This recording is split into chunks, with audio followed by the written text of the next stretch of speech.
Hey, this is DJ Rocco from Rockland, and the following interview with Teddy Goodz was originally broadcast live on WRPS 88.3 FM on January 12th, 2026. It has been slightly modified from the version put out over radio. Enjoy! And once again, I'm joined by the one, the only Teddy Goodz. I gotta ask, do you want to plug your stuff first, or do you want me to plug my stuff first? Do whatever you need to do. Okay, I'll go first then. So, you can follow me on Instagram and YouTube at DJ Rocco from Rockland. You can also follow me on Twitter at DJ Rocco Rockland, and you can buy my merch, zazzle.com/store/Roccos_rewind. Teddy? For those of you listening, the millions out there listening right now, a few of you might not know who I am. I'm Teddy Goodz, pro wrestler. You can look me up at Ted Goodz with a Z on social media. And I guess my other things, live pro wrestling events on social media and liveprowrestlingevents.com and Kojo's Toy World, kojostoyworld.com, Kojo's Toy World social media. We'll get into all that in a second, but yeah. Those are my plugs. So now we just heard the Live Pro Wrestling theme song, Going Down by the legendary Freddie King. Why did you pick that one, and were there other contenders? Actually, our first theme song was Welcome to the Jungle in honor of Nick Steele, because that was his theme song. But then I just remember now, we did a show in Fall River, and we kind of, it was basically just like a parody of, like, we were going to do our own wrestling show in Fall River against the other companies that were doing shows in Fall River. And it was Sydney Bacabella going crazy, as usual, maniacal at a table. And at the very end, we cut the scene like Eastbound and Down. And it just the song like fit when I made it, and then I was just like, you know what? I mean, some people know Eastbound and Down, but even if you don't, I'm like, this is just a song no one else will ever use as their song for a wrestling company, and we've been using it for 2 or 3 years now ever since.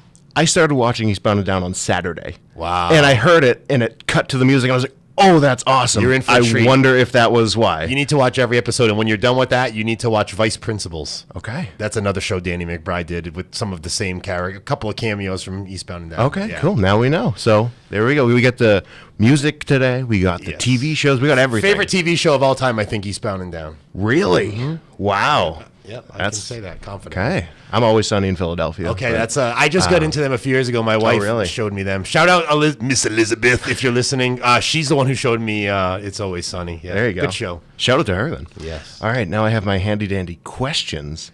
And why did you pick the first venue in Rhode Island as the first live pro show?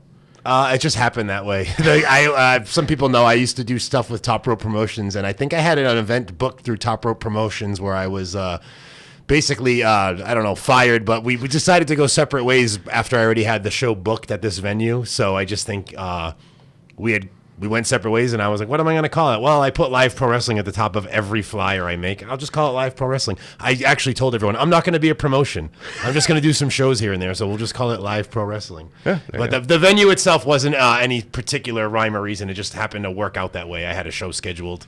Because that was one of the coolest venues, especially that outside area. Yeah, actually, a funny thing, Fight Life had an event there where we used to use the locker room as now a skate park in the back.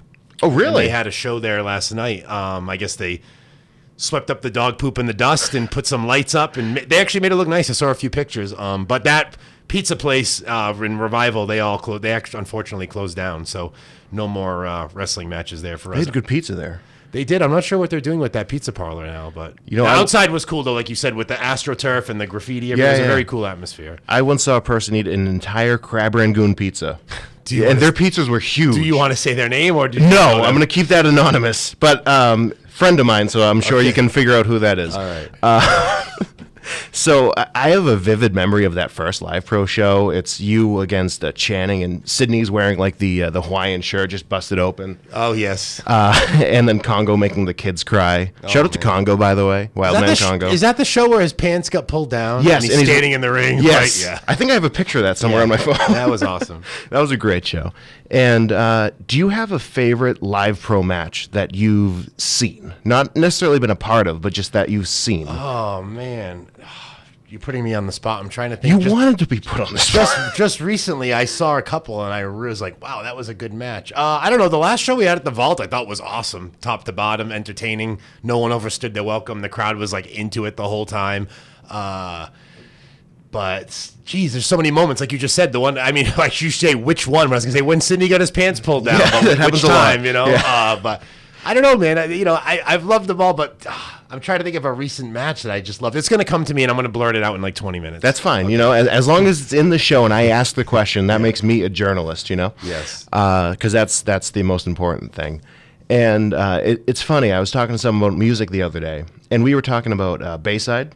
Yes. And I was like, hey, are there any bands like Bayside? You said the Alkaline Trio. Oh, yeah. And now the Alkaline Trio are one of my favorite bands. So shout out to you for that. Oh, no and problem. up next, we have one of your early theme songs. Wow. So this one's You Make My Dreams by Hall & Oates. Here it is.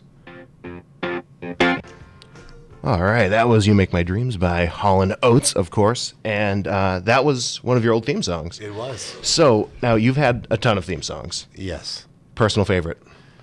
Oh, man, I got to say, I feel like that's probably the one. You know, Yeah? I think I just was over it, and I was looking to change the last couple of years of my career, and I was teaming up with Little Mean Kathleen, so we did like the DMX thing on one random show, and then I was like, wow, that worked. So, but it's probably, I think I'm most known for the Hall & Oates song. People would like, Hall & Oates, obviously, You Make My Dreams Come True is a huge hit to begin with, but like so many people would be like, oh, that's the Teddy Goodz song. I'm like, you've never heard of this before? You know, so it's crazy that, you know, people associate certain songs with like Sweet Scott Ashworth's Sharp Dressed Man every time, or Highway to Hell. I always think of Spike Dudley, Waves and Curls. Yeah. You know, what the heck? I Want to Dance with Somebody. So every time there are certain songs, I guess I don't think of Whitney Houston. I think of Trayvon. You know what I mean? Exactly. When I hear that song. So. I mean, every time I hear Simply the Best, I think of Channing. That's Yeah, like the exactly. first But thing I that's just think of. our crazy wrestling brains. I think. Yeah. I don't think when my wife hears or my buddy hears You Make My Dreams Come True, they're like, oh, Teddy, or maybe they do. I don't know, but you know, my niece and nephew think that the DMX song is my song. Like they hear that and they think it's Teddy Good's song. You know? That's awesome. Yes. You know,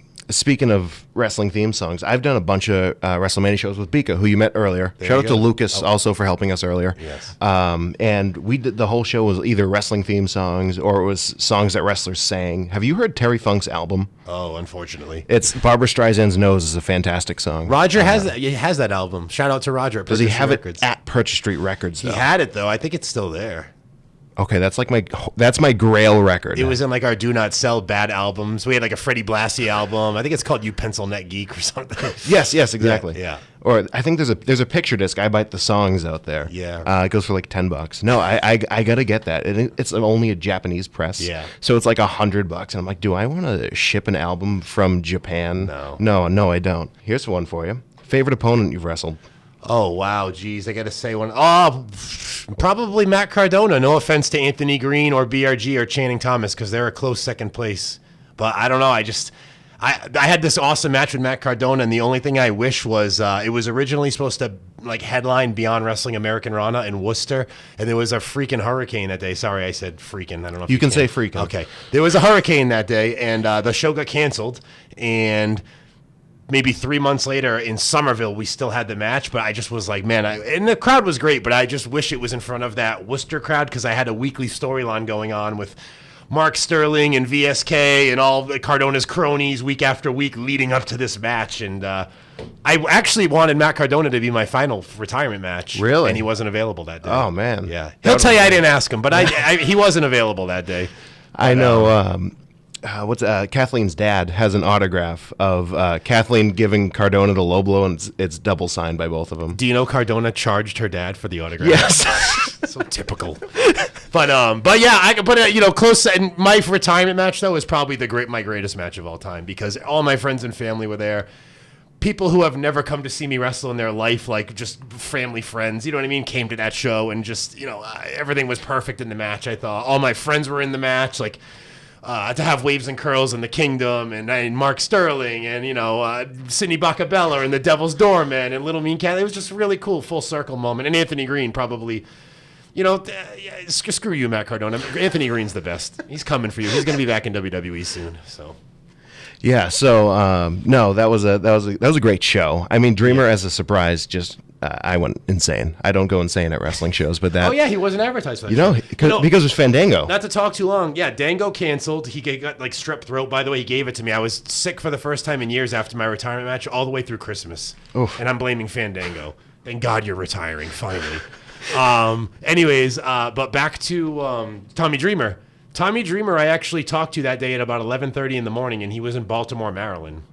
And he said, if I can land in New York in time and beat the traffic, I will be at your show. And he did. He made it. And in fact, he had me on Busted Open like the following week to talk about my career and stuff, which was super cool. But yeah, Tommy Dreamer, I actually had beef with him for a minute. I think I told you this. Yes. And he probably doesn't even know that, but we've become good friends since. I talk to him, I'd say once a month or two. I send him a funny text, and he'll respond once or 2 months later, But Tommy's doing my next show, February 22nd. It's almost sold out, baby. Yeah. Silverstone at Castle. the castle in what town?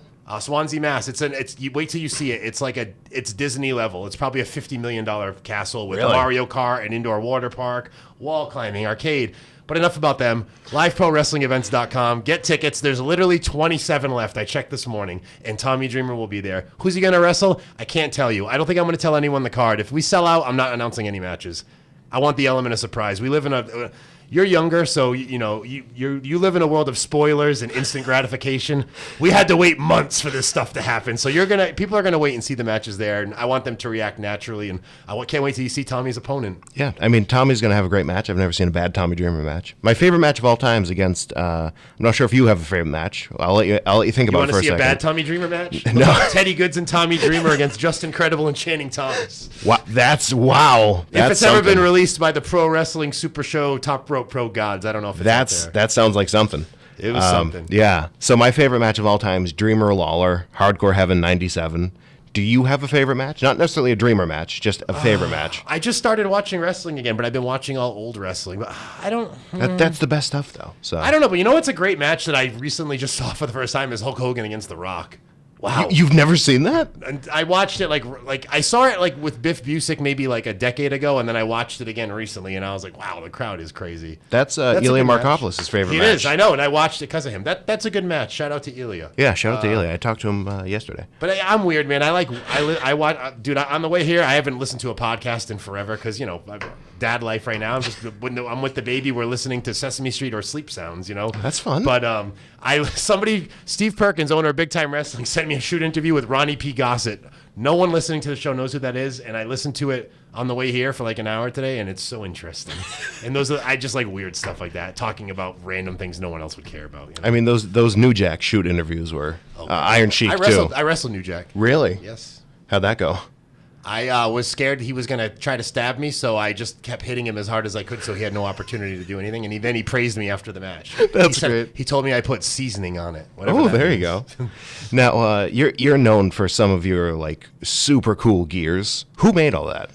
My most recent gears were made by this guy, Lou Bird. Probably all the stuff you saw. Before her, funny, we were talking about it yesterday, was this girl, Jenny Z. I was talking to Sweatboy about her. She was out of Vegas, and she used to make my gear. And the last time she made gear for me, I was actually wrestling in Vegas, and I got to meet her in person. And she hand-delivered the gear to me at like a Ruby Tuesdays or something. And we went out, her and I, and the Devil's Reject afterwards. She showed us around town. We had a good time. She's cool. But Lou Bird made a lot of my... crazy stuff with like the eyeballs and the splashes, the very Kojo-esque, the toyetic gear, Yeah. Now, now I'm going to take a moment to pause here because I'm still wound up from earlier. Okay.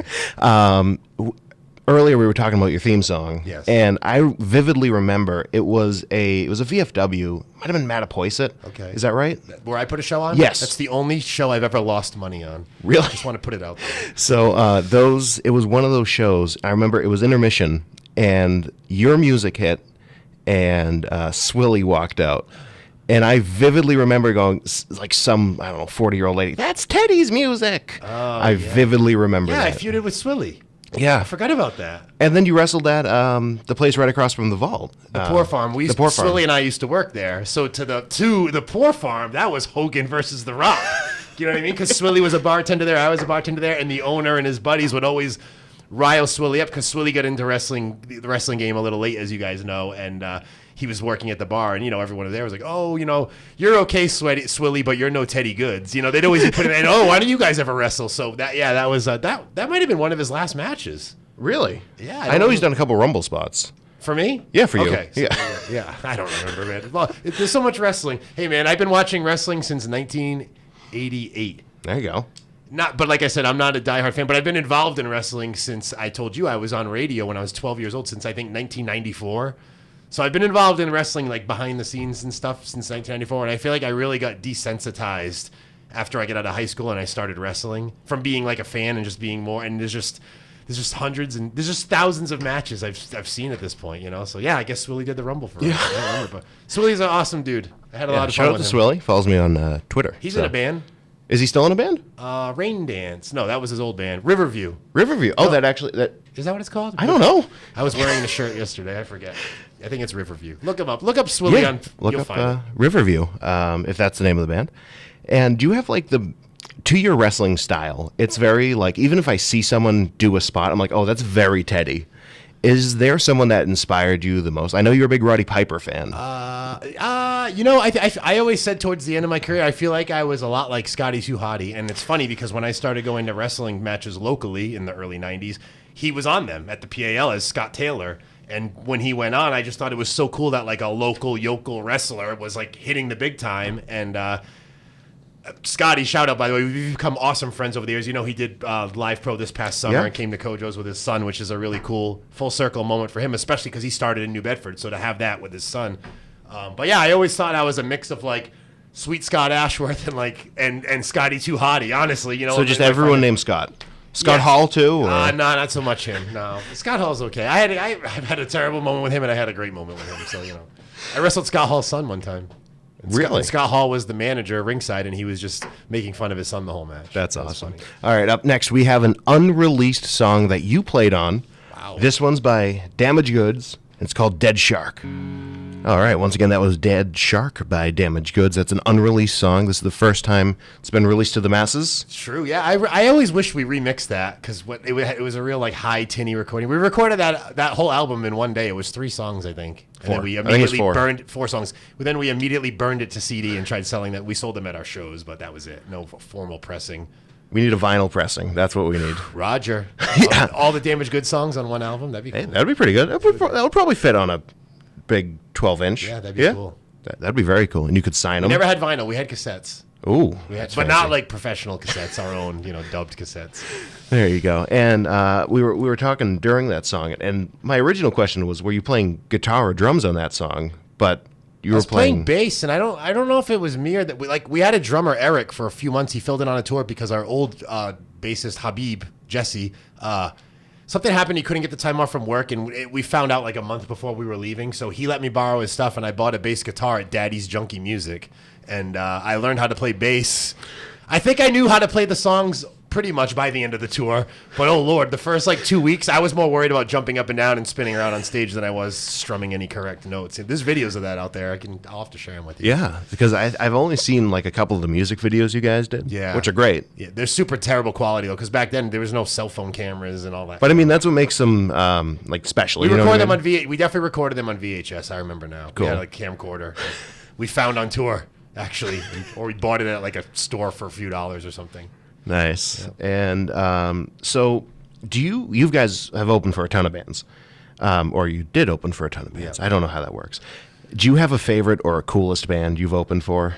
No, but we got to play at the Warped Tour in like 2001. You're kidding me. Suffolk Downs. Yeah. Year. So I guess that was like the lineup of crazy lineup of bands. Me First and the Gimme Gimmes headline that day, I remember. But yeah, that was crazy. Like every big band at the time was on that tour. 311, Alien Ant Farm, No Effects. It was super cool. But we opened up for one of the dudes from Alkaline Trio at Northeastern.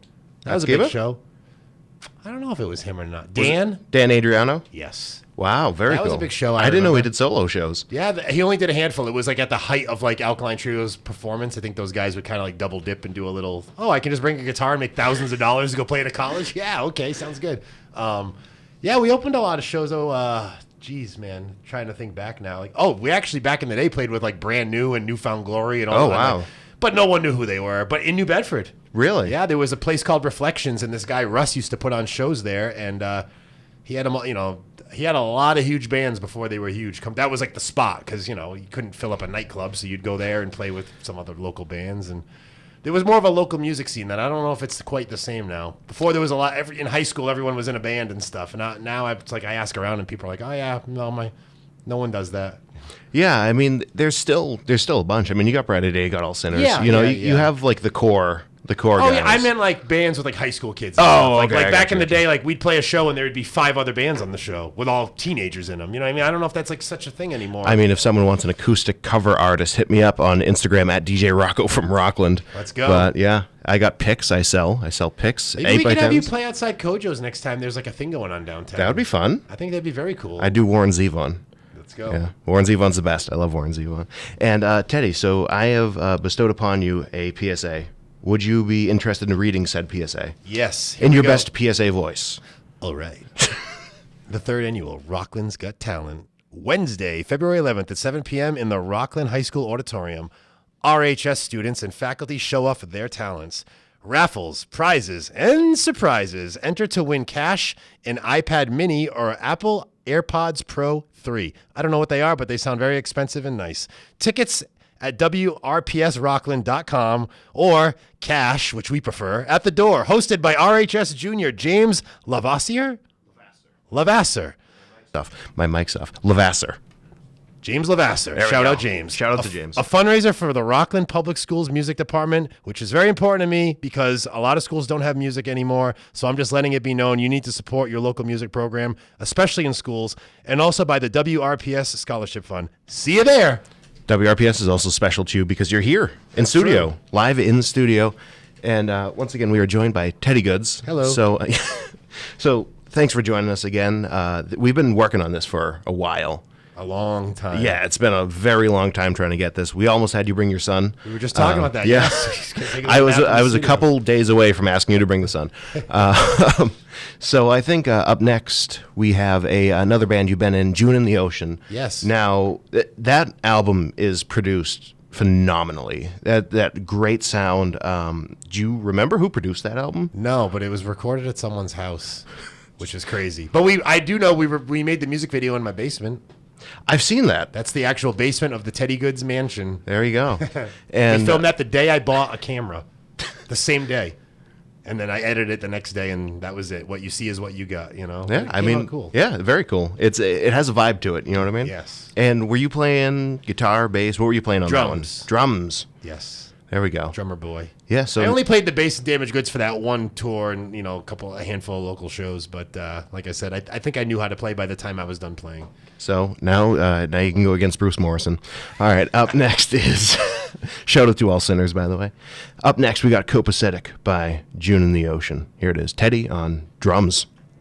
Here we go. All right, once again, that was Copacetic by June in the Ocean. Yeah, that song and that entire album, go check it out, is mixed to perfection. That's a really nice. Now, if we're talking about vinyl, that's what we gotta. Yeah. We gotta get like a 10-inch record on Thought that. that was going to be my ticket to the big time. You know. Instead, you went to big time wrestling. Exactly. So Now I got to buy tickets because I don't wrestle anymore. there you go. So we can't have a show without talking about Kojo's Toy World. Okay. But I was wondering if there's anything you haven't talked about on a podcast, an interview, whatever. And we came up with, you've never talked about moving Kojo's. Like, what was the process of moving in from this very small room, probably about the size of the studio, into this insane place? Basically, I just called all my friends up and, we moved everything, I think, in a day. Kojo's, mom and aunt were there and our buddies were there. And we just kind of, luckily it was literally around the corner. Yeah. So we just got some, Roger gave us some, dollies and stuff, and we just started loading it up. The nightmare was afterwards when we had to put everything out because when everyone moved stuff, they weren't as careful as us, so everything was just mixed and dumped in boxes. And, we had a whole basement full of stuff that was, kind of organized, but, the people who helped us move just threw it all in boxes. They didn't care. They're just getting it out of there, So, it was a bit of a process, definitely for the better. Our new store, as you know, is 8 times bigger than the old one. Awesome, too. If you like nostalgia, come on by. Some people just think it's a museum and they like to come look around. That's cool too. But if you buy something, that's an even bigger bonus. Buy a California raisin. Got a Buy whole a California raisin. I buy my son some diapers. That's how it works. But yeah, I don't know. It wasn't. It definitely would have stunk if we were moving far away and had to rent trucks. Yeah. We just took the showcases and prayed they didn't break and rolled them around the corner, Yeah, I mean, the new store is insane. You have so many, hidden details in there. I mean, you have the coolest bathroom I've ever been in. Thank you. It should be your privilege that you got to see it. You got to use the bathroom? Yeah, you weren't there. Exactly. Yeah. My point proven, Kojo. I always tell people we don't have a bathroom or that it's broken. Yeah, the I'd bathroom. let you use it. I broke it. I broke the bathroom. You can't go in there anymore. I let people I know use it or children. But yeah, when people are just like, "You have a bathroom?" I'm like, in my head, I'm like, "Are you buying anything?" Because if not, nope, it doesn't work. Sorry. I always buy something. You guys got a cool poster section. Oh yeah. My one critique on the poster section is you have a Big Lebowski poster, but Steve Buscemi isn't on it. I didn't. So- You know, the poster guy. I'm gonna have to have a word with him. Yeah, you got to tell him. No, you got to get Steve Buscemi on there. Everyone loves Steve Buscemi. Yep. So one of my favorite parts about the new Kojos is not only the wall that I'm on, or the pole that has my sticker on it, but the it's on my shirt. No, it's not on my shirt. What's the guy under the stairs? My Pet Monster. My Pet Monster. That is the coolest thing. It's so hidden too. Oh yeah. Some kids freak out. They think it's like real, which I could see why. If you're like a 5-6-year-old kid, you're like, "What is this?" You know. It's all chained up and. Yep. That was an area that used to have a safe in it. That when we moved in, the old person left behind, and we, excuse me, Rocco, we could not access the safe, so we had to get rid of the safe. I think we made like a coffee table out of it, but we were like, what are we gonna put where this giant hole is? And then the next day I came in, Kojo just had some lights and a monster under there with some plants and chains and beware signs, and there it is. That's where he lies now. It's a little attraction for the children when they come up to our register area. Yeah, I mean, you guys got posters all over the walls. You got an All Sinners double album signed. You got a lot of cool stuff. Sensory overload. There's too much. There's a lot of stuff. Music. You got the Labubus now. Yeah, well, yeah, they're not Labubus, but they're kind of like Labubus. But we hate them. We're just selling them for the money, people. Yeah, so go to Kojo's, buy out their Labubu. They're kind of Labubus, Yep. so you don't have blind to. box creatures, I guess. Blind box creatures. Go buy their blind box creatures that are eerily similar to We only have a very few left, popular ones. and after Really? this, we're done with them. Okay, so go to Kojo's, get your somewhat Labubus, mystery Labubus. Plastic face creature monster hairy things. No animals. Maybe animals were harmed. Hopefully not. We don't know. And all right, so we have a lot more time here. So let's take our time with this, And we have some questions. A brand new segment. Okay. I've never done this before. Okay. It's some questions people commented on our Instagram post. Okay. So our first question here is from @KingBrandon508. Oh, boy. Who is your favorite merch guy? Well, my favorite merch guy is going to be King Brandon. He's the best merch guy. How did you two meet? Because he's been there since the beginning of Live Pro. So Brandon and I met through Roger. Really? And I'll never forget, we were down in, it was like WrestleMania weekend in New Jersey, and they came in, we went with a van full of people down to, down there for the weekend. Biff Busick was with us. He was wrestling. That's what it was. He hopped in the van, and we just said, "Oh, well, I'll go with you, and we'll just go see what WrestleCon is and all that." I think that was one of the first years they had it, and basically we were just looking for an excuse to go party out in WrestleMania weekend. And I'll never forget, King Brandon and Roger came into our room, and there was like 8 of us sharing a room, like complete degenerates, And amongst the screaming and yelling, we formally met King Brandon, and he was always around helping. He was Roger's right-hand man, and then eventually he became my right-hand man. He's the enforcer at Live Pro Wrestling at the door. You're not getting by unless you've got a ticket or a guest list pass, and he helps me with my merchandise. Well, he did help me with my merchandise at the shows, and we do the meet and greets at Kojo's. Yeah, King Brandon's just the man. Good, solid dude. Yeah, no, he recognizes me because I've been to too many shows, but Oh, he knows Rocco. oh yeah, because I walk up to the door and he already starts looking at the list. Yes. But yeah, no, he's always been there, and you can only call him King Brandon from now on. You've set the precedent. He is royalty. Yeah, shout out to Brandon.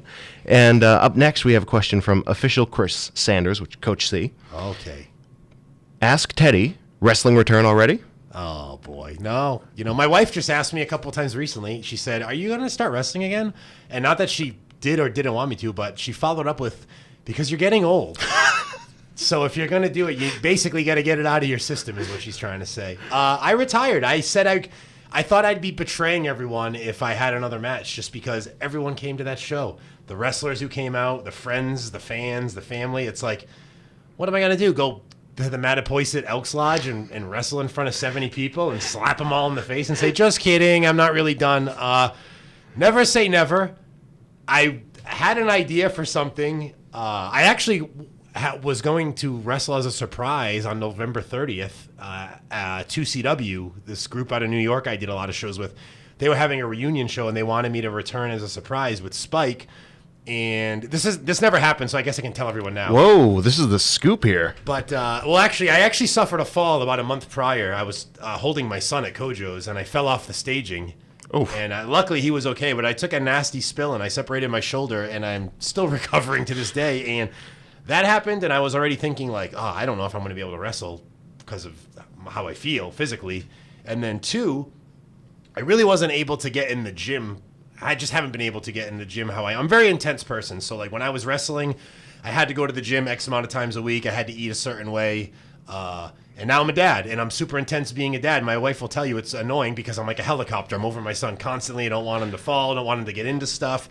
And that's what I put my energy into and my heart and soul. So to come back to wrestling, I just couldn't. And it's not because, like, even today for me, driving an hour to be here was such a drive and a commitment, you know what I mean, to leave the house that long. And, my wife's awesome with my son, but I feel guilty leaving them alone, to do things for myself. I feel like everything I should do should be for them. So I'm still finding that balance in life. But to go back to what we were saying, I was supposed to wrestle on November 30th. It was going to be Smart Mark Sterling was going to come out and talk some trash, and he was going to have Brian Myers with him. And it was going to be me coming out with Spike Dudley, and I was going to wrestle him as a surprise match on the show, unannounced. I felt like it wouldn't be a slap in the face to anyone. It was going to be far away. It was going to be a treat to all the fans there who knew me for many years.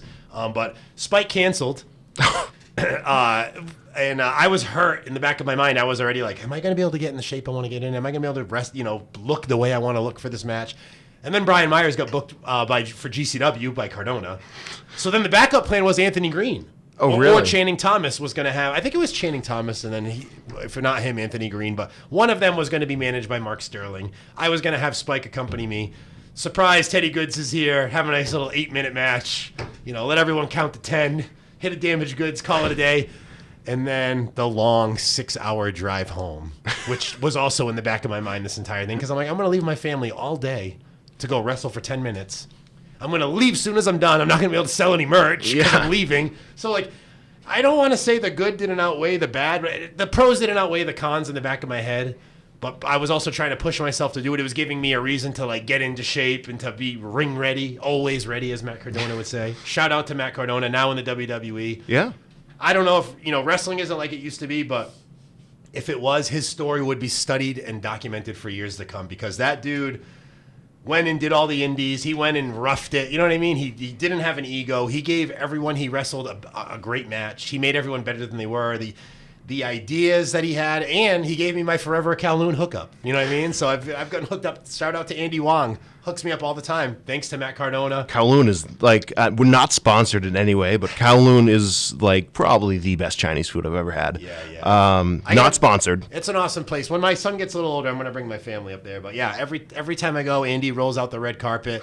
I'm so lucky the podcast, the major pod guys still incorporate me to their Kowloon shows. I didn't appear at the last one, but they still had me up there as a guest, just hanging out in the back. Me and Eddie Edwards just having a fun old time with our Mai Tais and Chinese food. And, they let me get some stuff signed for Kojo's. It's a great group of guys, and they really actually helped my career as far as getting me known on a more national level, for sure, because they've mentioned me a million times in my toy store. Everybody's been, except Cardona, to the store. Cardona hasn't been to the store? No. 45 minutes is too long for the diva to hop in the car and drive. But yeah, Matt has done a lot. Matt has put me over a million times. We did the video game stuff together, which I just talked to the dude, Ashton, yesterday. It is coming out for people wondering. It is. There's a question I've asking myself and giving the answer to. Virtualbasement.com. Look it up. It's called The Wrestling Code. This is a game I worked on very hard. I left my house many times. I spent many nights. I went all around the country doing motion capture for this game. I did some with Matt Cardona at Tyler Breeze's school in Florida, which has no air conditioning, and it was in July. I actually had heat stroke that day. No, the day before. I went to Universal, and I thought I was going to die. Jeez. My wife didn't hear from me for 12 hours. I passed out at 6 p.m. and didn't wake up until 6 a.m. And then I did the game somehow the next day, wearing these wetsuits, motion capture suits, in a 110-degree building, humidity out the bum. It was crazy. But anyways, the game is coming out, and I am one of the initial 30 characters in the game. I believe myself and Alec Price. Is Becca? They're all in the game, but I don't know if they're downloadable characters. There's only a handful of characters who are in the initial 30 which is like Kurt Angle, DDP, RVD. I did motion capture with RVD out in New Jersey. Oh, really? RVD's super nice guy, by the way. Yes. If anyone's ever interested in meeting RVD, he signed my ECW poster, got purple all over the thing. He signed an action figure for my friend's son. I got for him done. Nice. Yeah, very cool dude. I picked him up and drove him around that day. We had some fun. Very nice, chill dude. When he found out I was trained by Spike, he was just was super nice to me. But yeah, so the game is coming out, and it's insane, and what I've seen is crazy, and I'm actually supposed to have my render any day now. I guess the guy that's doing it lives in Vietnam. I don't ask questions. but we're on the radio. Have you ever yelled out, "Good morning, Vietnam"? I can't say I have. I normally go, "Hey, hello, this is DJ Rocco from Rockland." Well, I just did. Oh, there you go. You might be the first one to do it here. All right, we have one more question. This is from our friend at John Capoli. This is a 3-parter. Okay? On brand. What's your favorite all-time toy? Who's your favorite all-time wrestler? And if those two had a wrestling match, who would win? Okay. My favorite all-time toy, I don't know, but something that comes to mind, very early memory of a favorite first toy was a He-Man figure, He-Man toys, which blows my mind because I tried watching it and it doesn't even make any sense to me. I couldn't even name anyone other than like He-Man and a handful of the characters, which is funny now because they sell toys. So and you have the entire Castle Grayskull at Kojo's. Exactly. So which is also an attraction, so go check that out. And I guess in a wrestling match, He-Man would be a great competitor. Yes. So we'll go with favorite toy, He-Man. So we have He-Man as number 1. Favorite wrestler? Yes. Overall, I've had a few over the years, but I got to say now, overall, I can say Macho Man Randy Savage. But Macho Man Randy Savage, pre-cowboy hat Macho Man Randy Savage. I wasn't into it once he, Slim Jimming and all that. Ultimate Warrior is the Slim Jim guy. I know that probably won't stick with many people, but he was the original. I thought his commercial was ridiculous. Look it up if you've never seen Ultimate Warrior Slim Jim commercial. Very fond memories of seeing it Saturday mornings with Kojo when we'd be at my Nana's house watching TV together. But favorite wrestler, Macho Man. So Macho Man versus Macho Man, let's say 1989 Macho Man. Oh, okay. Versus 1985 He-Man. So we're talking like prime He-Man here. I got to go with Macho Man. He-Man had the muscles, but Macho Man, He-Man's hair is very questionable. However, so is Macho Man's. Very wiry and thin and just crazy looking for the time. But He-Man's looks like a wig. Yes. Macho Man's was real. He got that bald spot. Shout out to people with bald spots. Like me. And me. Another reason why I retired. My hair was thinning. I couldn't bear to see my thinning hair under the bright lights. I learned some secrets later on from a few guys, I won't say their name on the air, how to make your hair actually basically look awesome under the lights. But I never did it. I never dyed my beard. I dyed my hair when I was in Damaged Goods, but I dyed it blue. I bleach it and then dye it blue. I never dyed my hair as a wrestler. What you saw is what you got, outside of the tanning booth, the electric beach as I call it. That was it. But who would win between Macho Man and He-Man? I'm going to go with Macho Man. He had Elizabeth. Who did He-Man have? She-Ra? Yeah. I mean, did he ever beat Skeletor, or is that? No, exactly. No, the whole show was him trying to beat Skeletor. It just never happened. Hey, listen, Hogan beat Macho Man, baby. Yeah. That was right when I got into wrestling, around WrestleMania 4, when Hogan beat. Hogan beat. Yeah, did Macho Man never beat Hogan? I don't know. Not on the big stage. Hogan wouldn't lose. I mean, Hogan's like the wrestling version of He-Man. When you think of the same hair, same skin, same build. You know who is a modern mashup of He-Man and Macho Man? Matt Cardona, 100%. Matt Cardona is built like He-Man, and he has all the gear of Macho Man. That's the most toyetic, one of the most toyetic modern wrestlers, and he had all those Ghostbusters, Indiana Jones, all the throwbacks to things like growing. Definitely, he has the greatest look of current and modern wrestling for sure. We just got a text in from John Capoli, and he said Macho Man definitely wins against He-Man. Agree. So look at that. Okay. So that we got the approval of the person that asked the question. Hey, I saw John at the show sitting with you. Very nice to see John and Jackson at the show. It's been a minute. They've been in Parts Unknown, so they're back. Back to New Bedford, Mass, the closest thing to Parts Unknown. They were visiting Papa Shango. Yes. I actually, when I hosted the talent show a couple years ago, I introduced someone as from Parts Unknown. I love it. They're a wrestling fan, so I had to give them a little nod there. So we still have a couple minutes left. So let me ask you a question. Oh, okay. This is fun. What is your favorite song to perform on the guitar? My favorite song to perform on the guitar. Oh man, I mean, instantly comes to my head. Lawyers, Guns, and Money, Warren Zevon.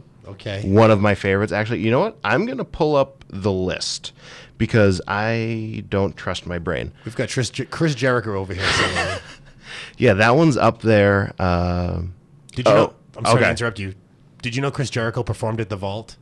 Yeah, but it's 21 plus, which is terrible. Did you know Live Pro Wrestling outdrew Chris Jericho? Did you really? Yes. But it was also quarantine. It wasn't fun. All right, stop making excuses for the list, okay? There you go. All right, so if it's not Laurie's Guns and Money, I'm going to go with This Magic Moment. It's so fun. I play the Lou version heavily based on the Lou Reed version, not the, was it Ronette's version? From like the 50s. Yeah, I prefer the Lou Reed version. I love version. music from the 50s and 60s. Oh, yeah. Shout out to local band Dirty Walter and the Smelltones. Punk 50s music doesn't get better than that. I really hope that if Rejects Beer Company doesn't sell and we have the show there this summer, that they have that band again. Yeah, they were awesome. They were I very love them. awesome. All right, so Teddy, thank you for coming on the show today. Support local music, support local business, support local art. You also do graphics. I do. So yeah, good. Was it Goodz Graphics? Yes, So I forgot about that. You can go check that out on Insta. You should probably check those DMs. Yes, I should. It's been a couple of years. So yeah, go check out Goodz Graphics if you get the chance. And so yeah, thanks for coming on. I've had a blast. And anything else you want to say? Just everyone who did listen, thanks for listening. Thank you for having me on and for persistently asking me and not giving up after the 38th time. But here we are. Thanks for playing Damaged Goods. I haven't heard some of these songs in like 20 years. This is crazy. Coming up next. Yeah. So quick story. Our good friend, Teddy's good friend, my acquaintance Lenny from Bright Idea and a million other bands, including Damaged Goods, texted Teddy and he said, "Oh, I'm surprised you guys didn't play Freeze Dried Poltergeist." And Lenny, this is for you. Up next, we have Freeze Dried Poltergeist by Damaged Goods, unreleased song. You never asked me my favorite Damaged Goods song. What is your favorite Damaged Goods song? I would have to say overall, only because we did have some radio play. And we Woo! actually did have an album that you could buy at like Best Buy, which is huge in like 2002. Or Is it the one on Bandcamp? I don't know. I think it's a self-titled album. I don't know. I bought the one on Bandcamp for like $2. Okay. I don't know who sold it, but somebody made $2. Good for them. But it was called My Brand New Jacket. That's a great song. Thank you. Yeah. And I if you think want that's to on hear the it, album. look it up. I think it's on YouTube. It's on Bandcamp, so check it out on Bandcamp, and you can give someone $2. And I think we made a music video on YouTube for it. Okay. So check Look it at out. that. But yeah, Rocco, this is it, right? This is it. It's the end of the show.